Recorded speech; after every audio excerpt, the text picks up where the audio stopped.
Velkommen til. Jeg vil gerne præsentere Google Earth. Først og fremmest så skal vi have installeret Google Earth på vores computer.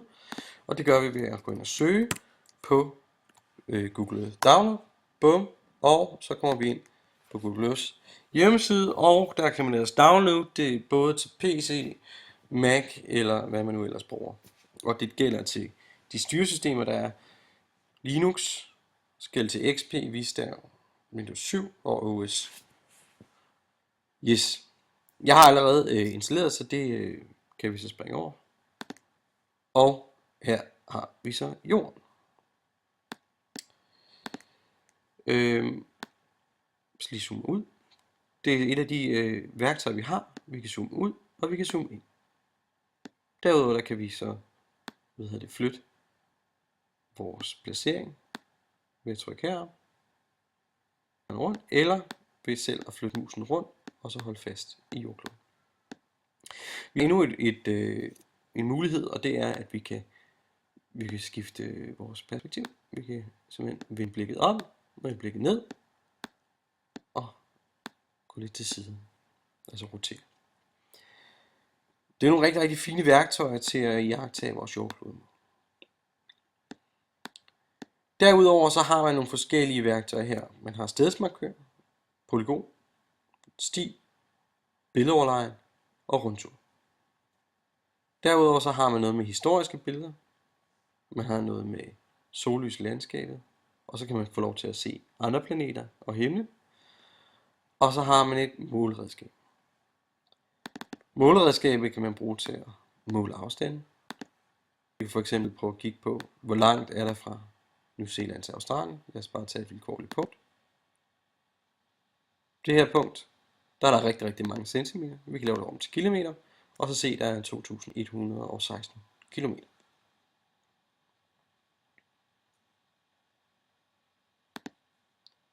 Yes. På samme måde, så kan vi få lov til at se himlen. Så får vi snart et billede af himlen og alle stjerner. På præcis det punkt, hvor jeg er.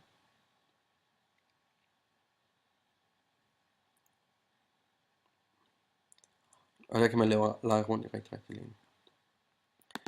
Så har vi også, nu skal jeg se, om jeg kommer tilbage, muligheden for at kigge på månen og Mars.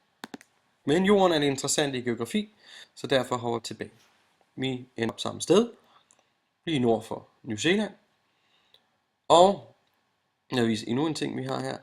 Vi kan også bruge den her tidsskyder til at se, hvornår det er nat og dag. Nu er klokken 11:58, og det er altså nat på New Zealand. Træk den lidt længere tilbage, og så se, hvordan aftenen slutter her. Og på den måde så kan man trække lyset hen over jordkloden,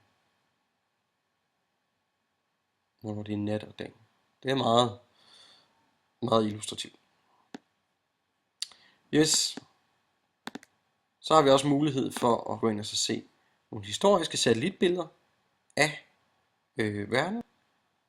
Vi kan faktisk gå helt tilbage til 1931 og få et satellitbillede. Eller et billede, det er nok et luftfoto.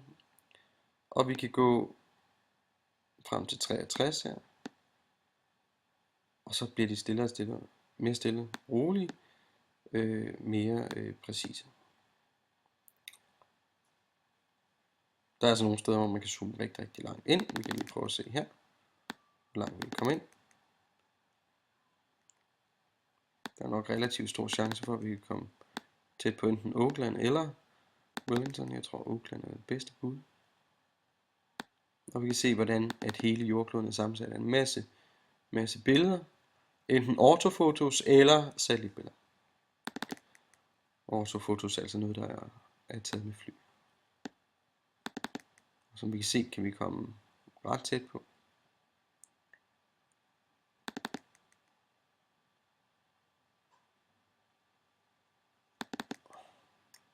Det her billede taget i 2014. Men det ser heller ikke ud til, at vi kommer meget tættere end det der. Der var nogen, der havde en swimmingpool. Godt. Hvis vi fjerner det lag igen.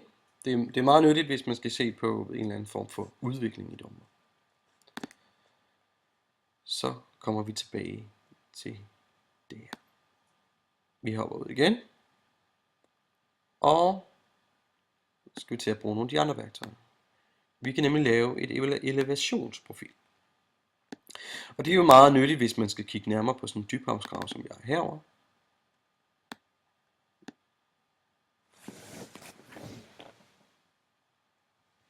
Kermadec-grav.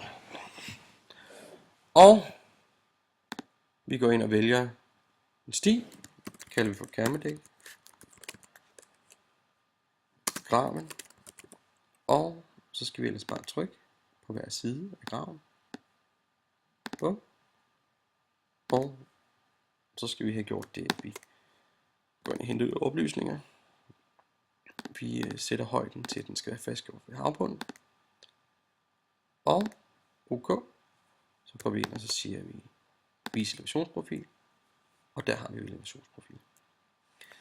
Og man kan altså se her, hvordan vi bevæger os på en oceanbundsplade. Og lige pludselig, så synker den ned under den anden plade, og derfor får vi dannet den her fine dybgrav. Der sker altså en subduktion her. Og vi kan se, at den går helt ned til 9000 meter, altså 9 kilometer. Det kan man også bruge i forhold til bjergkæder. Vi kan prøve at kigge på de australske alper. Jeg skal lige have slettet den her.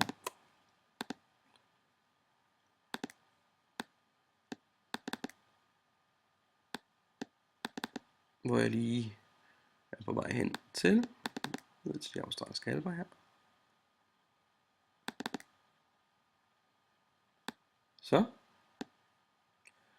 Vi vælger igen vores alper. Vores, system her. Vi siger fastgjort til havbunden, for det skal vi nemlig også få lidt udefra. Og vi kører ellers bare over. Bum. Og siger OK.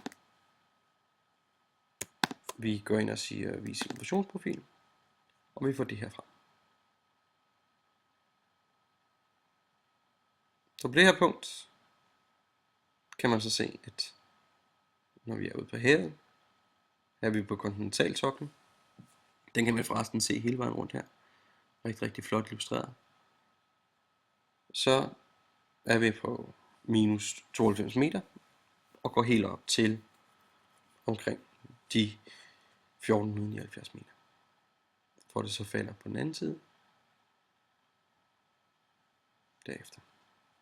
Man følger den bare hele vejen og kan se hældning og så videre. Vi kan også komme lidt tættere på, hvis vi gerne vil have lidt mere 3D effekt. Vi kan nemlig pande ned og op. Som man kan se her. Og så begynder vi at få lidt mere kontur på kortet. Sådan. Og jeg tror lige, jeg kigger lidt op.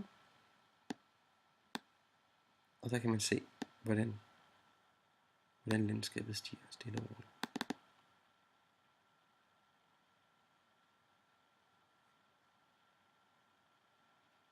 Og elevationsprofilet blev nu også meget mere præcis, det tættere vi kom på.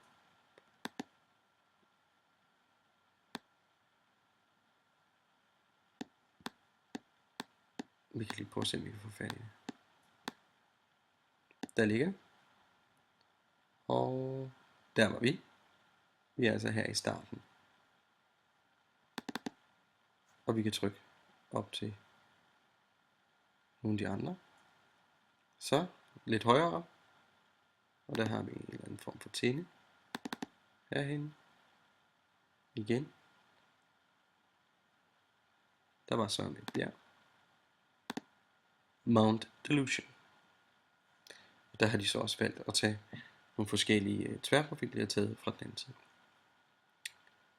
Ja, det er så, man bruger elevationsprofiler.